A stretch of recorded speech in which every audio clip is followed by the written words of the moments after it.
Hai Cyber Friends, selamat pagi, selamat siang, dan selamat malam. Kembali lagi di Cybertrend Chit Chat Podcast. Seperti biasa bersama saya Ram, selaku host dalam episode kali ini.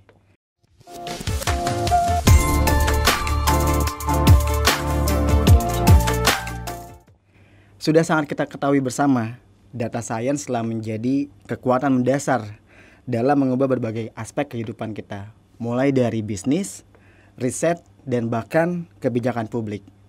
Namun, peran perempuan dalam dunia ini masih seringkali terabaikan atau kurang mendapat sorotan. Dalam episode kali ini, kita akan menggali cerita inspiratif dari salah satu perempuan hebat menurut saya yang telah meniti karir dalam bidang data science, serta mengidentifikasi tantangan yang masih perlu diatasi. Dia adalah Vicky Nur Aminah, seorang produk data scientist PT Cybertrend Intrabuana. Langsung aja kita simak yuk. Halo Mbak Vicky. Halo, selamat pagi. Selamat pagi, selamat siang, selamat malam ya. Iya. Apa kabar Mbak Vicky? Alhamdulillah baik. Alhamdulillah baik. Ram gimana? Alhamdulillah baik juga, sehat bugar. Iya. Ya. Sebelumnya thank you banget ya udah diundang ke sini setelah sekian kali ya. Iya, beberapa kali. Kita diundur nih. Alhamdulillah akhirnya bisa gitu. Ya, lagi sibuk proyek apa nih Mbak Vicky nih? Saat ini sih lagi pegang salah satu perusahaan manufaktur ya. Oh, perusahaan manufaktur. Iya, gitu ya, as bisnis analis sih sebenarnya. Oh, oke. Mbak Vicky mau ini dong ya, maksudnya kan ini kita topiknya Women in Data Science yang sebenarnya itu juga nggak begitu bukan hal yang baru sih sebenarnya ya. Tapi ini kita mau coba menggali kembali gitu. Nah, sebelum kita lebih dalam lagi nih, boleh dong ceritakan awal karir Mbak Vicky di dunia data sampai akhirnya menjadi seorang produk data scientist. Terus sama bedanya apa sih antara data scientist sama produk data scientist? Oke. Ngomongin awal perjalanan awal banget itu jadi masuk di Cybertrend itu di tahun 2017 dan itu bener-bener newbie, bahkan kayaknya mungkin jauh lebih baik teman-teman yang sekarang yang fresh graduate sekarang nih daripada zaman saya dahulu gitu. Jadi memang kan latar belakang atau background pendidikan saya itu statistik nih. Oh, statistik. Kayak kan. Nah, waktu itu data science itu kayaknya masih kurang famous lah. Ya, masih kurang familiar ya. Tetapi waktu zaman kuliah itu pernah baca-baca gitu kan, riset di websitenya salah satu universitas di UK kalau nggak salah. Dan beberapa kurikulum pendidikannya itu sudah mengangkat data science. Oh, itu di 2017 ya? Enggak, waktu itu risetnya di 2016-an. Oh, 16 gitu. Bahkan sebelum ya, sebelum gitu. Nah, tertarik tuh. Oh, ternyata statistik itu bagian domain knowledge, bagian dari data science ternyata gitu kan. Nah, ketika nyemplung nih di sini nggak langsung tahu data science, nggak. Dicemplungin dulu. Jadi bisnis intelijen, BI developer yang notabene waktu itu kita pegang salah satu terus ya Tableau gitu kan. Nah, jangan dikira waktu itu udah bisa nih Tableau, nggak, sama sekali 0% Tableau nggak bisa, karena di kuliah dulu emang zaman kuliah itu emang bener-bener saya akui ya, saya kan orangnya itu teoritis, amat sangat membenci codingan, praktik atau apapun itu sangat membenci sekali. Pokoknya terima jadi aja. Jadi apa yang dikatakan dosen nurut. Jadi kayak misal critical thinkingnya tuh amat sangat kurang itu. Jadi sadar sih waktu kerja nih sadar lah kekurangan itu. Jadi waktu kecemplung nih pegang project pertama jadi BI, ikut kick off project ya. Amat sangat bingung pertama ngomongin apa gitu kan, karena kan mereka ngomongin tentang IT-nya ya, tentang arsitekturnya gimana, datanya disimpan di data warehouse itu apa, data mart itu apa, nggak ngerti. Iya, serius nggak ngerti, serius. Iya, jadi jangan nggak ngerti apaan sih ini ngomongin apa. Tapi kan waktu itu kan yang bener-bener masih belum berani ngomong ya, nggak kayak sekarang gitu kan, nggak berani bertanya karena nggak kenal siapapun. Mau tanya itu bingung, takut pertanyaannya kok gini banget sih nih anak gitu kan, pasti ya kok aduh ini banget ya, basic banget. Maksudnya kan gitu. kamu kan lulusan salah satu PTN favorit ya, gitu kan, maksudnya kok kayak gini gitu kan, ya kan namanya membawa alma mater gitu. Emang sih waktu itu memang ada yang ngomong kayak begitu, jadi ya mau nggak mau emang ikutin aja kick off-nya waktu itu. Dicatat tuh, catat di sticky note. Ingat tuh waktu itu sticky note ngomongin apa, list 1 ngomongin ini, ngomongin data warehouse, kedua POC itu pun nggak ngerti. POC itu apa sih, ya salam gitu kan. Apa sih POC, kedua, ketiga data mart itu ada banyak. Data engineer, terus proses ETL itu apa juga nggak ngerti. Nah sambil udah di list ya, sambil ngetik terus sambil googling.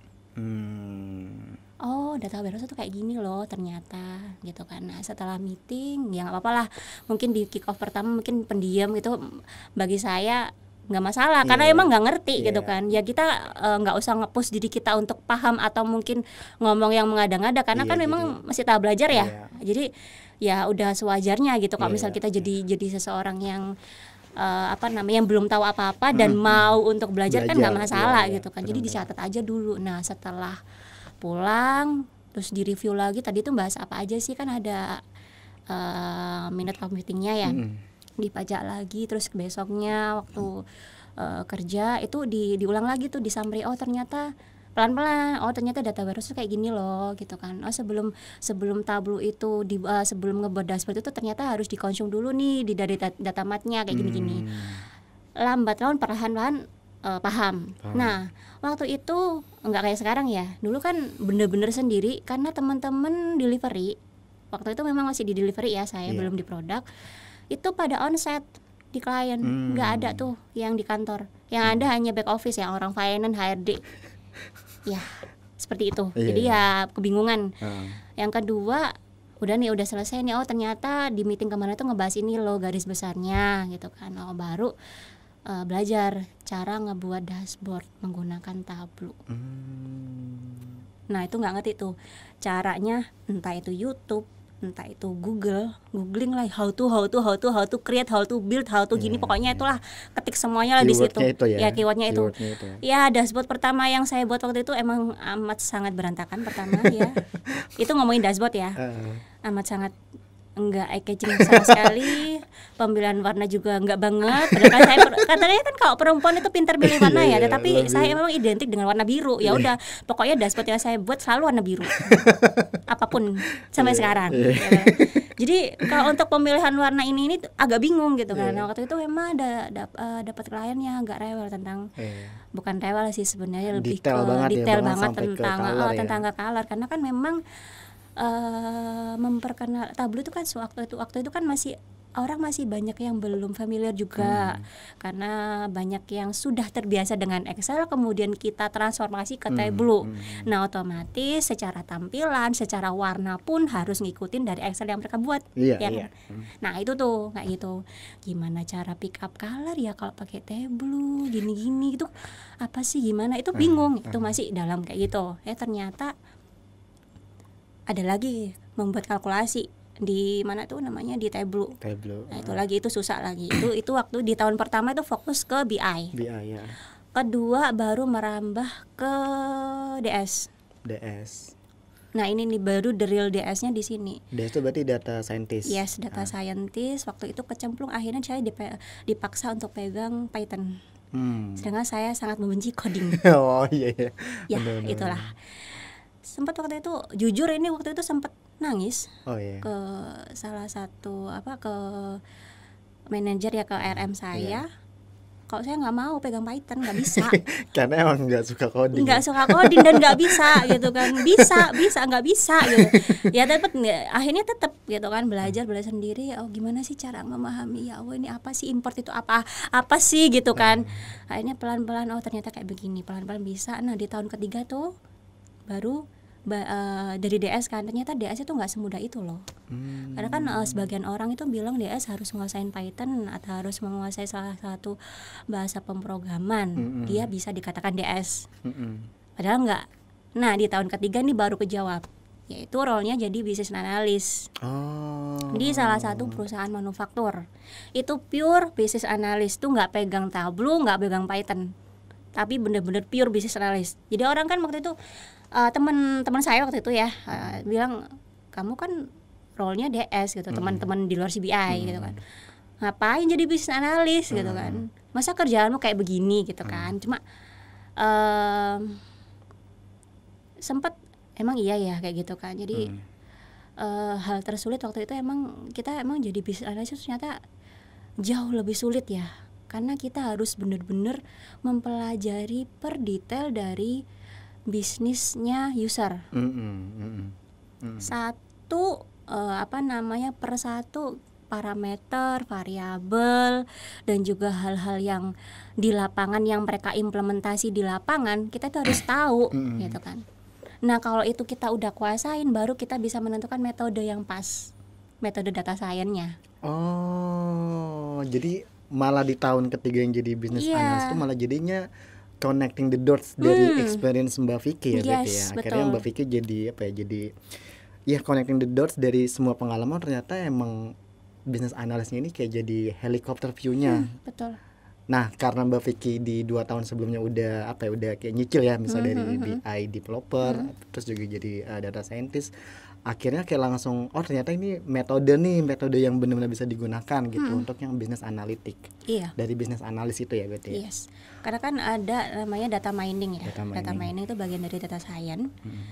Yang pertama itu bukan pemodelannya, tapi business understanding. Tahapan pertama, step pertama, business understanding.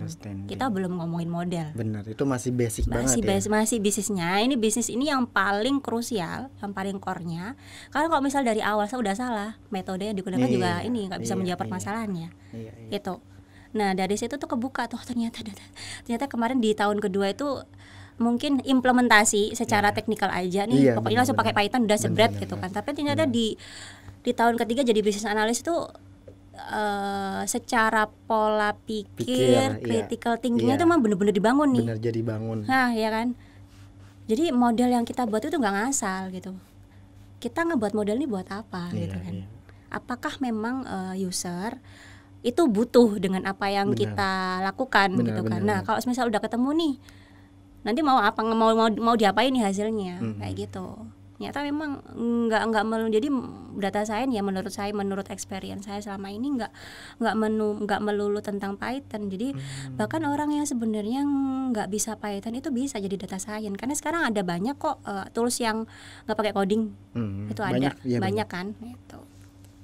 Wow, ini baru pertanyaan satu ya. Tapi udah sangat-sangat komprehensif sekali ya. Tadi dari pengalaman Mbak Vicky, saya juga jadi dapat insight baru sih. Ternyata gitu ya. Jadi benar-benar. Nah, berarti business analyst itu sebenarnya bisa lebih lebih susah ya, Mbak ya. Bisa dibilang ya. Maksudnya karena itu yang tadi kita bahas, yang Mbak Vicky juga bilang, karena itu dari situ kayak helicopter view-nya gitu kan. Kayak yang pertama kita harus understanding bisnisnya dulu sama kebutuhannya kan, baru kita memutuskan nih menggunakan metode apa. Dan nggak melulu kayak harus menggunakan sophisticated tools lah, karena kan sebenarnya dia emang butuhnya menggunakan Excel juga kayak udah cukup, jadi ya udah kan. Nah, berarti kalau misal dari Mbak Vicky sendiri itu sebenarnya lebih susahan mana tuh dari business analyst sama data scientist secara ruang lingkup ya, atau ya itu semuanya udah dalam satu ruang lingkup sih, kayak gitu? Dua-duanya ini punya kesulitan masing-masing ya. Jadi kalau business analyst itu kalau misal kita belum pernah tahu tentang bisnis ininya ya, latar belakang perusahaannya gitunya, gitu akan sulit. Contoh, saya biasa pegang retail nih, tahu-tahu ditempatkan di banking, itu kan beda. Sangat beda. Ya, sangat beda kan. Otomatis kan harus mempelajari konseptual dari banking itu kayak gimana proses bisnisnya. Benar. Ya, itu dulu ya kan, itu kan lumayan kan.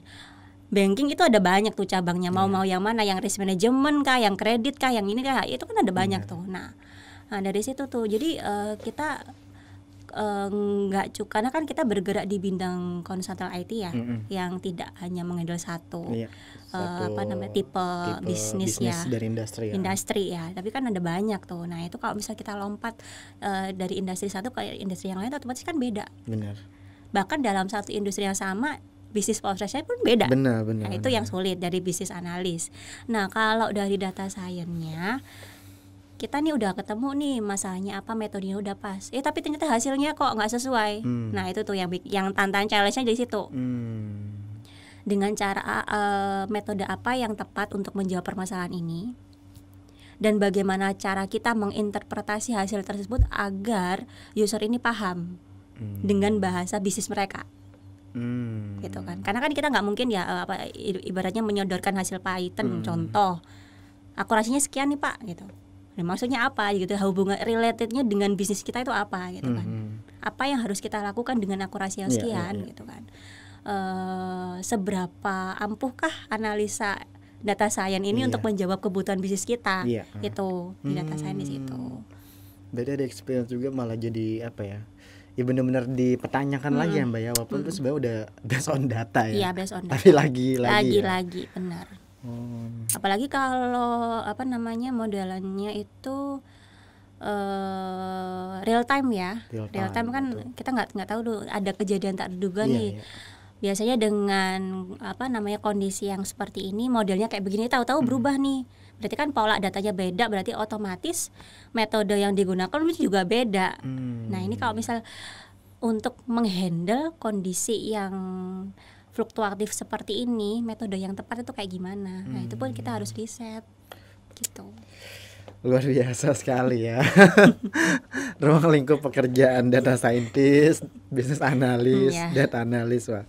Oke, tadi ada yang lupa nih Mbak, ada yang belum terjelaskan. Jadi bedanya produk data scientist dan data scientist only. Ya, jadi emang kalau di kita itu kan di Direktorat Teknologi kan ada delivery ya, bagian yang ngerjain project nih teman-teman, bahasa gampangnya. Sama juga ada yang produk, bagian riset. Nah, kalau di data science itu memang fokusannya itu mengerjakan project yang backgroundnya data science nih. Jadi kita udah dapat project nih dari klien. Nah ini berarti project data science ya, berarti teman-teman yang role-nya data science yang mengerjakan gitu. Nah kalau produk itu kita benar-benar riset dari awal.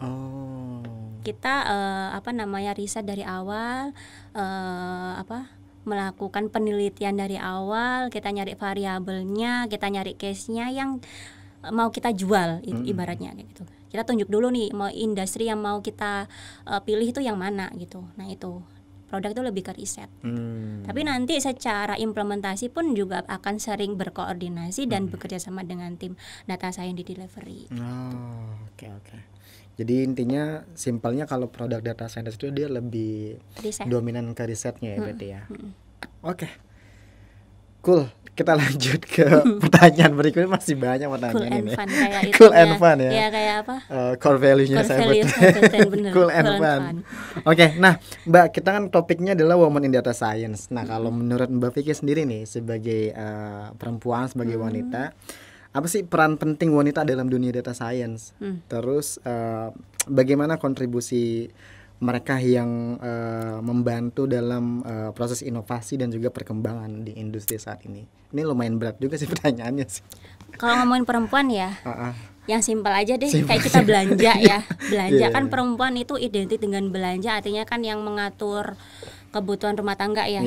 Nah yang pasti kan ibu-ibu itu pasti tahu tuh toko-toko mana aja yang lagi diskon. Ya, sesimpel itu. Ya kan, sesimpel itu. Terus kalau semisal beli, contoh katakanlah beli sabun, pasti gandengannya itu kan beli sabun cuci piring dan kawan-kawan itu kan. Nah itu tuh yang bisa dimanfaatkan sama pelaku industri manufaktur atau retail dalam menentukan strategi marketing. Jadi kayak gini, contoh kalau misal mereka ingin mengadakan diskon atau mungkin ngasih special price atau mungkin spesial barang tambahan gitu kan. Biasanya kan kita lihat ya, kalau kita beli sabun cuci itu kan bonusnya spon atau bonusnya piring. Itu kan related tuh. Nah dari kenapa pelaku bisnis retail atau manufaktur itu tahu kenapa kok bisa menghubungkan nih, menjodohkan ya, ibaratnya menjodohkan antara sabun cuci piring dengan piring gitu kan. Kenapa? Karena tahu pola belanjanya dari ibu-ibu itu kayak begini gitu. Lain lagi kalau satu contoh lagi kayak beli susu. Ya kan, beli susu itu kan kadang-kadang bonusnya kayak biskuit bayi, ya kan, kayak begitu. Nah itu pun peran-peran dari ibu rumah tangga gitu. Dan itu untuk yang spesial ya, spesial diskon atau spesial price. Nah lain lagi kalau semisal di tanggal-tanggal tertentu nih, ibu-ibu tuh kan tipe-tipe belanjanya itu kan macam-macam. Ada yang belanja yang tipikalnya frekuensinya itu sekali belanja langsung dalam nominal yang banyak, ada yang kecil-kecil. Nah makanya ngelihat untuk menghandle, untuk merangkul kebutuhan masyarakat ini, makanya si perusahaan ini kan menyediakan kemasan-kemasan yang berbeda ya. Ada yang kemasannya 600 mili, ada yang rencengan, ada yang per kiloan. Nah itu untuk itu memenuhi kebutuhan masyarakat dengan tipe yang seperti itu. Itu sih sesimpel itu sebenarnya kebutuhan dari peran dari perempuan ya, yang biasanya belanja kayak begitu kan perempuan ya, bukan berarti bapak-bapak nggak pernah belanja, tapi kan memang kebanyakan begitu ya. Mostly. Oke, nah tapi kan kalau itu kan dari perspektif perempuan atau wanita atau ibu-ibu lah sebagai konsumer ya, atau customer. Nah tapi kalau misalnya dari sejarah dari segi perspektif profesi, menurut Mbak Vicky tuh profesi peran wanita nih dalam profesi data scientist, data science dan yang lain-lain itu gimana kalau menurut Mbak Vicky untuk saat ini ya? Jadi emang kan kita kan sudah hidup di era modern yang ibaratnya tidak ada diskriminasi antara perempuan sama laki-laki ya, ya kan. Jadi ketika banyak kok sekarang perempuan itu yang yang tidak hanya menghandle pekerjaan-pekerjaan yang ringan, tetapi juga dia sebagai pelaku keputusan gitu kan. Kadang insting perempuan dalam menilai sesuatu itu pun dibutuhkan. Aduh, iya juga sih. Iya kan, karena kalau misal data science, kamu kan data science itu emang teoritik sih, tapi kita juga nggak bisa memungkiri bahwa di data science itu juga ada insting-insting yang tidak terduga gitu. Kayaknya nggak bisa deh, itu emang benar gitu. Dan itu ada di salah satu teman kita itu emang benar, instingnya kuat banget nih perempuan, dan tidak bisa diterjemahkan dengan kalimat, tapi emang benar instingnya dapat nih, kayaknya salah deh, ini kayaknya yang benar pakai ini deh gitu, tapi emang benar gitu. Itu mungkin yang tidak dimiliki sama laki-laki ya. Insting dari dalam menilai sesuatu, dalam memutuskan bahwa ketepatan nilainya gitu kan. Kan mungkin kan perempuan itu identik dengan feeling ya. Feelingnya kan lebih yang dominan nih daripada laki-laki gitu kan. Nah itu tuh yang dibutuhkan. Gitu. Nah kalau misal kita ngomongin data science, emang bener sih, kayak saya sendiri pun kadang juga nggak melulu kita berpikir yang ini banget ya, kuat banget. Emang seringkali dibutuhkan perasaan-perasaan, feeling-feeling kayak begitu. Kayak nggak bisa deh gitu, harusnya kayak begini itu. Dan pemilihan data science itu juga ada kaitannya dengan data visualisasi ya. Dalam pemilihan warna pun itu juga perempuan ini banget, lebih eye catching ya. Lebih menjual lah ininya, pemilihannya gitu, lebih menarik gitu dalam desainnya. Wow, iya, jadi ternyata emang sesimpel itu ya Mbak Vicky. Masa di perempuan itu ya, ini karena yang ngomong adalah Mbak Vicky perempuan, jadi lebih tervalidasi ya. Jadi bagaimana kekuatan insting ya dari perempuan ya, jadi feeling perempuan itu. Jadi walaupun itu sebenarnya kayak terdengar simple, tapi dia itu sangat tapi ada gitu, emang benar-benar kejadian ya. Ya karena kalau misal kita ngomongin tentang pengetahuan ya hampir sama lah laki-laki sama perempuan ya. Itu kan semuanya dipelajari di sumber yang sama gitu kan. Nah tapi kan ada beberapa memang yang di sisi perempuan itu yang lebih menonjol dari laki-laki gitu tadi. Gitu. Benar-benar. Dan tadi ya yang kedua adalah pemilihan warna ya. Ya biasanya emang mostly perempuan tuh lebih lebih detail, lebih matching, lebih eye catching sih, untuk lebih memperhatikan penampilan lah ya. Untuk hal-hal tersebut sih ya. Ya bisa relate banget, bisa relate. Oke, sip, kita lanjut. Nah, Nah, masih ngebahas soal wanita nih Mbak, masih ngebahas soal isu woman in data science. Nah, jadi kalau yang dari berbagai sumber referensi yang saya baca dan berbagai riset juga, jadi ternyata kita itu masih mengalami bias gender sebenarnya di woman di industri teknologi, dan salah satunya adalah di data science kan. Dan itu pun juga masih terjadi di Indonesia gitu kan. Nah, jadi itu yang membuat bias gender ini adalah yang menjadi tantangan di dalam sedikitnya minat perempuan untuk berkarir di dunia teknologi, terutama di bidang data science juga. Nah, kalau menurut dari Mbak Vicky sendiri nih, apa sih yang bisa kita lakukan untuk mengatasi isu tersebut secara umum?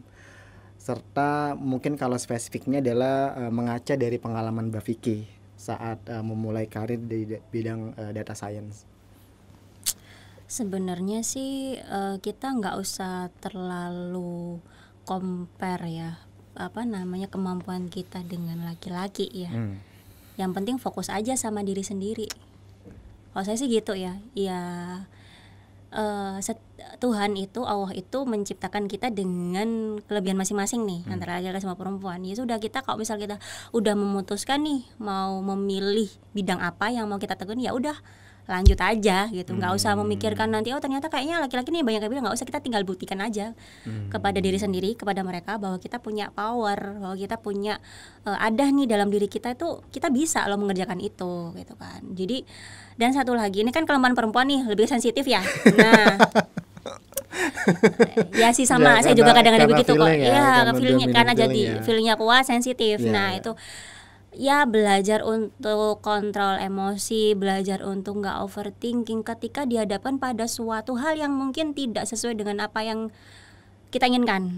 Mungkin ada terjadi perbedaan pendapat, itu kan adalah suatu hal yang wajar. Ya kan. Namanya juga kita bekerja berkelompok, kita nggak individual, jadi kan kita otomatis pastinya akan mendengarkan, mempertimbangkan pendapat-pendapat yang lain. Nah, kalau misal ternyata pendapat kita itu tidak terpilih, katakanlah ternyata lebih dipilih yang lain, dan notabene itu mungkin laki-laki, ya udah kita nggak usah minder gitu. Oh ya mungkin dari situ kita belajar gitu kan.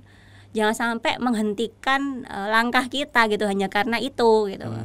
Itu sih mungkin karena sebenarnya itu bukan diremehkan ya, sebenarnya mungkin agak tersisihkan itu karena mungkin dari segi psikisnya perempuan. Kalau misal dari segi knowledge yakinlah ya bisa gitu kan. Tapi kan kalau mungkin dari segi orientasi psikisnya itu kan mungkin kita bisa handle gitu, karena itu amat sangat mempengaruhi. Kadang kan memang kita nggak bisa menampik ya, memang perempuan itu amat sangat sensitif tuh dengan hal-hal yang seperti itu gitu. Jadi dari segi knowledge kita harus yakin bahwa kita punya kemampuan yang sama dengan laki-laki, kita punya kesempatan yang sama, dan kita juga punya harus perlu pembuktian bahwa kita juga bisa kayak mereka gitu. Tapi dengan cara bahwa itu tadi harus pintar-pintar. Yang kita tunjukkan itu nggak hanya dari segi kemampuan secara knowledge, tapi juga dari segi spiritual, dari juga segi emosional ininya ya, kecerdasan emosional kita pun juga harus ditata gitu. Cara kita ngomong, cara kita berpikir, itu pun orang juga akan menghargai gitu loh. Ternyata perempuan nggak kayak begini loh gitu kan. Karena kan orang menilai kita itu kan dari apa yang kita ucapkan, dari apa yang kita gunakan ya kan, sehari-hari kita gimana itu kan gitu. Jadi gitu aja gitu. Percuma pinter tapi etikanya masih kurang, katakanlah ya, maaf gitu kan. Dari segi emosional dia masih, karena saya juga pernah kayak begitu di zaman-zaman emosional juga pernah gitu kan. Jadi ya karena alhamdulillah banyak yang ngasih tahu, banyak yang menasihati, jadinya tahu nih ternyata itu juga penting gitu. Dan jadinya jadi belajar juga ya, belajar jadi juga. ada self development di situ ya. Benar. Luar biasa sekali jawabannya. Udah kayak pertanyaan Putri Indonesia tau gak? Bener ya. Ya tinggal sebutin. Ini perwakilan dari mana gitu kan? Tinggal sebutin perwakilan dari mana Mbak Vicky, dari daerah mana? Luar biasa. Oke, nah kalau misalkan kita mundur lagi nih ke experience dan juga perjalanan karirnya Mbak Vicky gitu, nah ada ini nggak sih, ada peran mentorship gitu atau bahkan komunitas yang membantu Mbak Vicky atau secara umum wanita lah melewati tantangan di bidang data science? Iya. Oke, langsung dijawab. Iya. Saya tadi kan udah bilang ya, kalau saya newbie banget nggak ngerti apa-apa tuh. Jadi di awal-awal itu masih rajin banget ikutan komunitas, kesana kemari ikutan belajar, ada komunitas ngebuat dashboard, ikut pakai Python, pakai R, ikutan tuh di sepanjang tahun 2018-2019 lah. Pokoknya sebelum Covid. Iya, sebelum Covid. Jadi di tahun-tahun itu tuh sering banget ikut. Jadi yang pertama sih emang bener-bener pengen belajar ya. Iya. Pengen bisa gitu kan. Karena kalau kan kita gimana ya, kita dikasih pekerjaan kayak begini, yang mau nggak mau kita telan aja gitu kan. Benar. Ya otomatis kita harus hadapin gitu kesulitan itu. Nah, masalah mentor banyak banget di sini yang ngasih petuah-petuah yang ngajarin dengan sabar. Bukan ke teknikalnya, tetapi lebih ke cara berpikirnya. Karena saya tipikal waktu itu orang yang pemikir. Belum udah dipikirin nih sulitnya. Deep thinker. Iya, kayak emang benar. Perempuan tapi thinkingnya lebih ke gitu kan, lebih dominan. Jadi belum dijalanin tuh udah kayak aduh kayaknya nggak bisa. Itu tuh beberapa orang di sini itu masih tahu. Jadi kita mengerjakan sesuatu itu jangan dipikir yang sulit gitu. Pikir yang gampang aja dulu gitu kan. Jadi di list dulu apa yang mau kita buat, yang mau kita analisis itu di analisa itu kita list dulu gitu kan. Nah, dari situ kita breakdown. Kayak kita membuat narasi aja gitu kan. Gitu. Jadi baru nanti setelah narasinya itu udah kebentuk nih, baru nanti kita implementasi ke analisa yang mau kita gunakan gitu. Yang penting sih pertama itu kita kalau misalnya terlalu berpikir ribet gitu ya, nggak akan selesai sih sebenarnya. Serius, nggak akan selesai. Pokoknya harus ini dalam apapun gini, nggak usah seribet itu gitu kan. Jadi ya apa adanya. Sekarang mau analisa apa nih gitu kan, mau pakai mau riset ke industri mana nih, ya udah baca aja dulu. Baca dulu perusahaannya, contoh di websitenya tuh kan ada banyak ya backgroundnya. Itu dulu yang kita belajarin. Kita nggak usah ngomongin yang sulit-sulit dulu. Itu dulu bahwa ternyata bisnis prosesnya kayak begini loh, gitu. Sering sih. Benar-benar. Jadi emang sangat-sangat membantu ya dari perspektif mentors dan juga komunitas.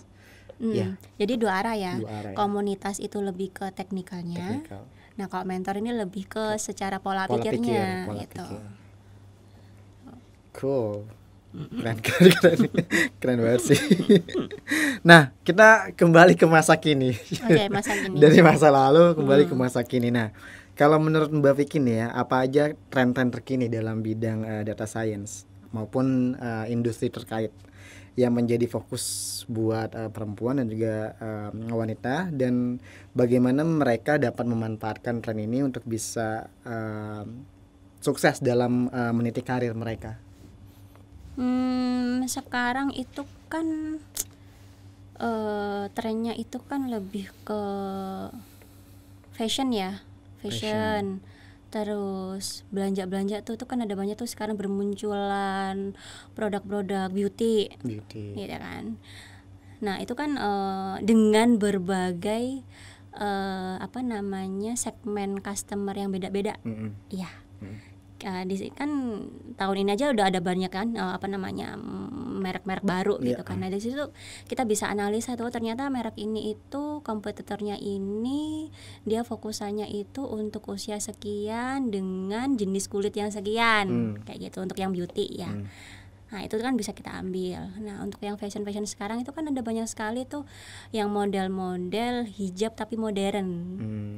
Contoh ya, itu kan ada banyak selebgram itu yang membuat kayak semacam butik dengan tipe-tipe casual, bahwa memang orang yang berjilbab itu nggak ini loh, maksudnya nggak tradisional. Bahkan dulu kan pemikirannya orang-orang itu orang yang berjilbab itu nggak bisa fashion ya, nggak fashionable ya.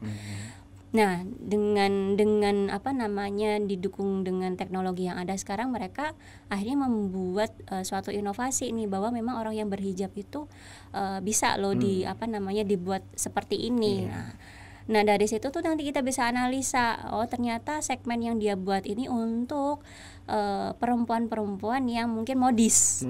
Ya kan, untuk yang modis dengan range harga yang sekian, kayak gitu sih. Karena memang kita nggak bisa menampik ya untuk tren-tren fashion sama beauty ya. Kalau misal di salah satu e-commerce itu yang paling sering gencar di ini ya, dipromoin ya, gitu kan, untuk tanggal-tanggal tertentu itu sih. Jadi para pelaku usaha pun akan selalu membuat inovasi-inovasinya terus gitu, karena yang awalnya tadi hanya ngebuat katakanlah satu produk atau mungkin satu fokusan yang tadinya dia nggak ada model hijab, ternyata dia ada model hijab sekarang, kayak gitu. Itu kan menyesuaikan dengan kebutuhan perempuan saat ini. Ternyata perempuan saat ini tuh modelnya kayak begini gitu.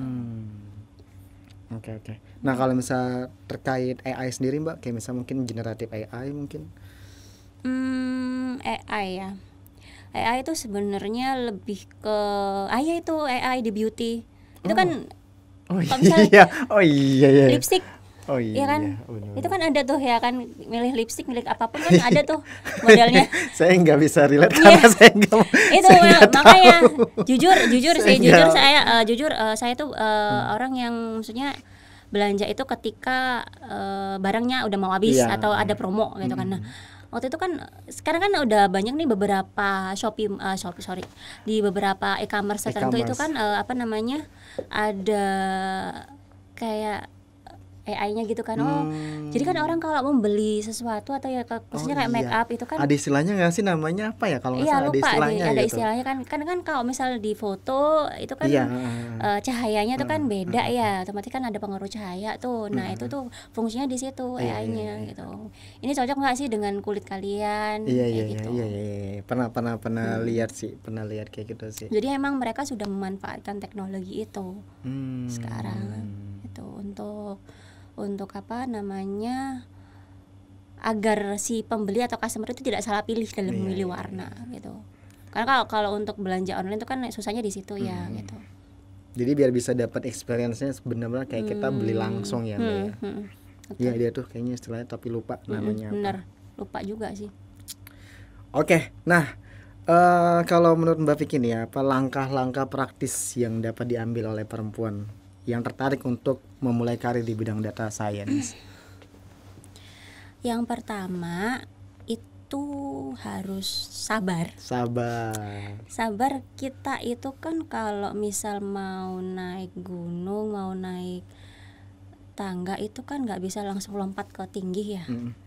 Harus naik langkah demi langkah, step by step gitu kan. Jadi kalau misal nih kita dapat role yang ternyata belum jadi DS, ya udah terima aja gitu kan. Jangan pernah mengira bahwa role yang kita itu tidak akan menghubungkan kita ke DS misal ya, impiannya DS, enggak. Semua yang kita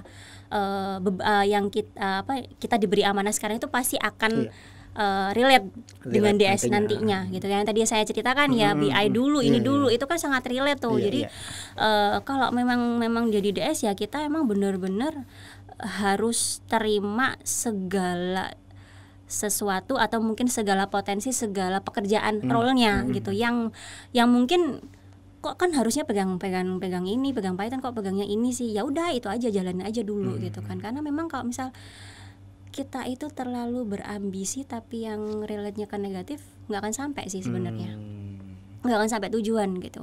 Jadi orang itu sebenarnya ya itu tadi, kita jangan mendiskreditkan salah satu role, atau mungkin ibaratnya ini kok jadi, mereka contoh ya, kok buat dashboard sih, kan pengennya Python gitu kan. emang kayak begitu, emang kebanyakan kayak begitu ya sekarang gitu kan. Nggak maunya padahal di reality yang apa namanya, kalau misal kita presentasi ke BOD ya, nggak mungkin lah BOD kita presentasi pakai Python. Bener.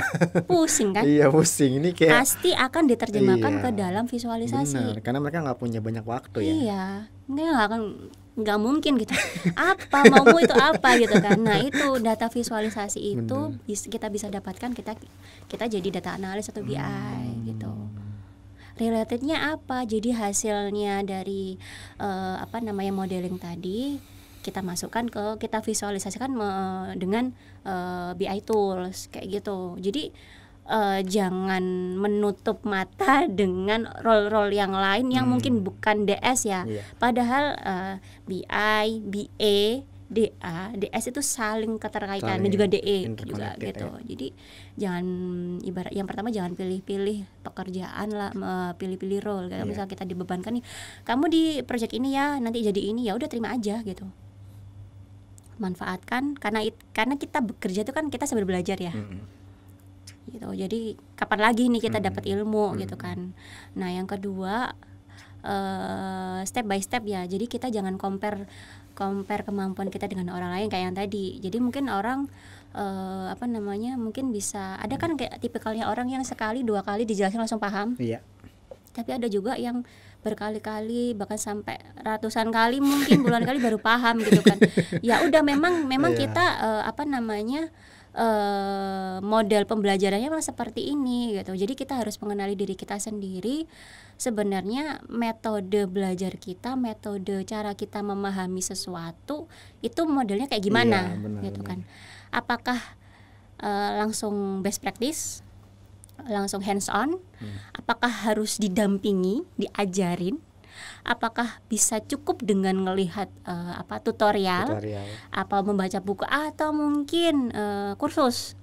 Itu kan sekarang ada banyak ya kursus-kursus online banyak, gitu kan. Nah, kita harus mengenali diri kita sendiri. Jadi kita bisa mengambil pelajaran dari orang itu, teman itu bisa bisa paham, bisa jadi DS itu karena ini nih. Kita bisa tapi ternyata model pembelajarannya nggak cocok dengan kita. Ya udah kita cari yang bisa kita yang sesuai dengan karakter kita tuh gimana gitu. Jangan dipaksa dengan kayak orang lain, malah stres. Malah overwhelming gak sih? Iya, serius stres gitu kan. Overwhelming. Iya benar. Jadi kalau misal kita memang butuh didampingi nih, katakanlah kita nggak cukup nih kalau misal ngeliat tutorial nggak paham, nggak apa-apa, tanya aja sama teman, bisa nggak kira-kira, atau mungkin minta bantuan siapa gitu, kira-kira minta tolong diajarin, itu nggak masalah gitu.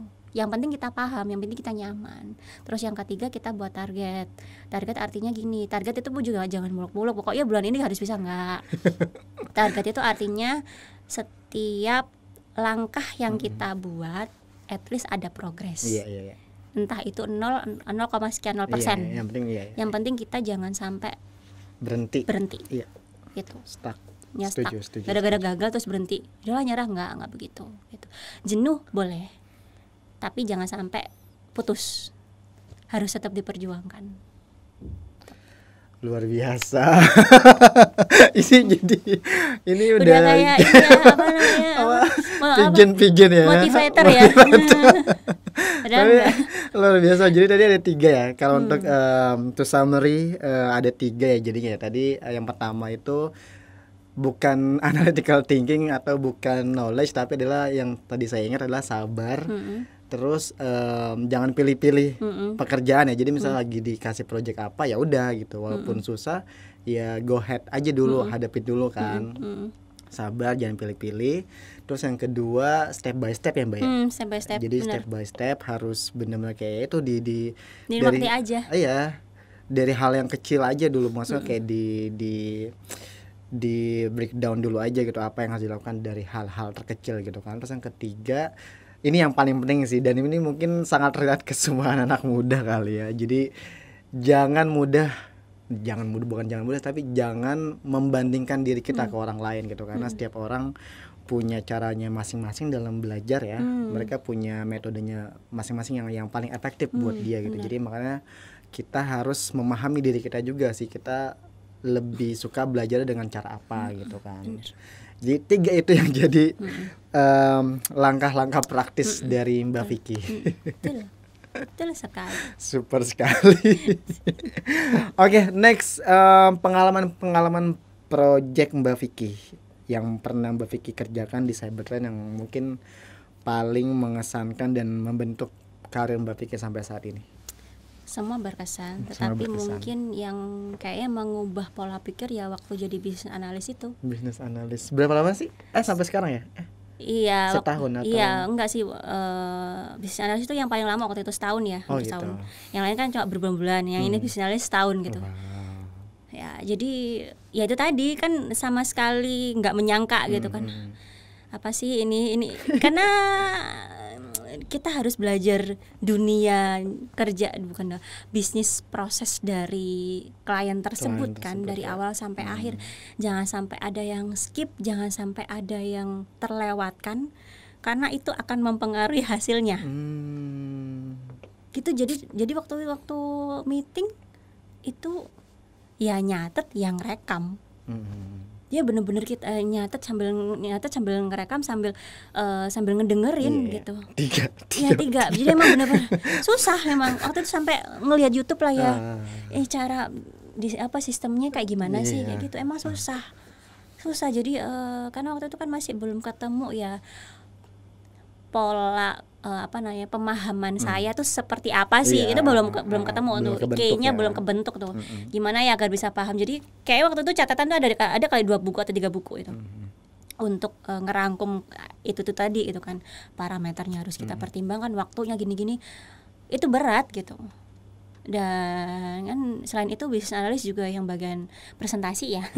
Presentasi, dan kalau misal ada yang teledor, ada yang salah, ini kita tuh harus salah nih kayaknya, nih salah. Jadi memang kita harus ibaratnya kan kayak penghubung lidah ya, antara tim back end, tim developer dengan usernya. Benar. Gitu.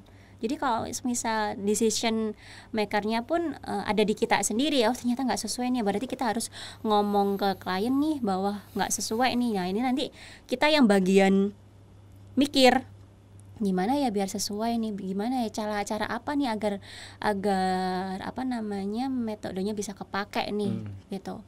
Itu dari kita gitu, karena kan untuk yang developer kan terima ya udah kamu minta apa kita yang kerjain. Kan kalau untuk bisnis analis kan lebih ke core-nya kan, lebih ke otaknya kayak gitu kan. Jadi itu beratnya di situ. Susah, iya emang susah. Itu kalau misalnya nggak ikut meeting 1 kali udah wassalam deh. Udah wassalam ya, jadi kayak harus ngeblank 1 menit aja udah salam deh. Waduh. Wassalam. Kalau Python kan ngeblank bisa ngelihat yang lain gitu kan. Maksudnya kalau ini wassalam kan nggak mungkin kita tanya lain, tanya mulu kan ya pasti bakal dimarahin ya. Jadi emang kita benar-benar fokus banget. Catat aja dulu sampai ya udah gimana sih. Ya emang pelan-pelan sih semuanya. Karena kan ya kita kan bukan bekerja di bidang itu ya. Jadinya kan sudah sewajarnya bahwa memang kita pelan-pelan untuk memahaminya gitu. Oke, berarti pengalaman pada saat jadi bisnis analis ya. Iya. Itu bagi saya lebih menakutkan dari Python sih sebenarnya. Python itu sudah membuat saya menangis, tapi kalau yang bisnis analis itu mungkin shock ya. Jadi nggak bisa ngapa-ngapain. Ya Allah, gitu. Udah di level yang lebih tinggi gitu. Ya daripada bener itu. Nangis ya. Waduh. Susah. Okay. Luar biasa. Tapi itu akhirnya membawa Mbak Vicky sampai ke posisi saat ini ya. Karena malah jadinya connecting the dots dari semua pengalaman sebelumnya. Jadi sekarang tuh kalau ngebuat analisa itu lebih ada gambaran mau ngapain nih gitu. Kayak kan. langsung dapat feel-nya gitu kan. Feelnya kayak gini. Padahal belum dikirim tapi kayak saya sudah tahu. Ya kan. Gara-gara digodok setahun itu tadi kan. Jadi kayak sense-nya tuh udah dapat banget kan. Iya. Bahkan sebelum dibuat gitu kayak baru betul. Baca briefnya kayak udah tahu nih mau ngapain. Bener. Ya kan? Yes, gitu kan. Betul. Luar biasa. Oke, nah kalau misalkan kita ngomongin lagi nih ke soal isu, kalau menurut Mbak Vicky sendiri nih bagaimana kita sebagai individu, mungkin khususnya perempuan dan juga ya laki-laki ya, terus juga perusahaan bahkan sampai ke lembaga pendidikan dapat bagaimana kita semua nih saling interconnected, berperan dalam menciptakan lingkungan yang inklusif dan mendukung perkembangan karir wanita nih di bidang data science secara umum atau mungkin secara umum di bidang teknologi ini. Balik lagi sih bahwa kita itu harus mengerti bahwa setiap kemampuan orang itu beda-beda gitu. Jadi jangan disamaratakan nih. Memang ada orang yang yang nggak pede nih public speaking, yang nggak pede presentasi, tapi dia kuat di bagian belakang. Ya udah, itu yang kita maksimalkan. Jadi jangan, maksudnya kan kalau orang untuk bisa berani ngomong di depan umum itu kan nggak gampang ya, nggak bisa dibentuk sehari dua hari atau mungkin sebulan, butuh jam terbang juga. Jadi jangan, ibaratnya itu kita juga harus bisa memahami bahwa bukan hanya gara-gara dia tidak berani presentasi atau mungkin public speakingnya dia kurang, terus dia jadi disudutkan. Didiskriminasi, enggak, bahwa dia punya ada power loh. Dari sisi positifnya ini yang kita kembangkan gitu. Nah, untuk yang sisi yang ini yang masih kurang itu nanti step by step kita pelan-pelan, mungkin dibentuk kayak ngelit kelompok kecil-kecilan lah untuk ngejelasin anggotanya. Itu kan bisa menstimulus dia kan untuk bisa ngajarin bahwa dia tuh bisa sebenarnya ngomong di depan umum, hanya aja kurang dorongan, kurang pede gitu sih. Terus yang kedua, kan kita tim ya. Tim itu kan ada banyak macam kepala, pemikiran. Dan kalau semisal ada tim yang out of the box, jangan langsung kenapa sih kok langsung kayak begini kan? Kalau orang-orang dengan pikiran off the box itu nggak semuanya disukai kadang-kadang. Iya kan? Bahkan dianggap aneh gitu kan. Bahkan dianggap aneh. Malah kadang dianggap kayak membuat ngerusak ya, ibaratnya kayak ngebuat ngeribet gitu kan. Tapi justru kadang-kadang orang out of the box itu yang kita butuhkan gitu. Yang nggak pakai teori lah. Gitu. Nah, jadi kita harus memahami apa kelebihan sama kelemahan masing-masing orang. Kalau misal bayangin aja sih satu tim terus karakternya sama, itu kan nggak asik ya. Iya, itu sangat monoton sekali kan. Makanya itu tadi, jadi kita harus memahami bahwa memang ada yang kuat di visualisasi, ada yang kuat dia di analisnya, tapi dia tuh sebenarnya buat dashboardnya itu agak ini kurang gitu kan. Ya nggak masalah, ya itu nanti kita saling ngisi lah ibaratnya gitu kan, karena project itu kan satu kesatuan ya. Satu komponen hilang itu nggak akan jadi project. Even dia cuma nyumbang 5% katakanlah, 100% nggak akan kebentuk kalau 5% itu hilang gitu sih. Jadi jangan pernah meng-underestimate orang, bahwa orang itu harus terlihat pintar secara knowledge, hard skillnya ya, bahwa soft skill atau mungkin dari pola pikirnya, dari kebiasaan dia itu juga bisa membuat project ini berhasil gitu menurut saya.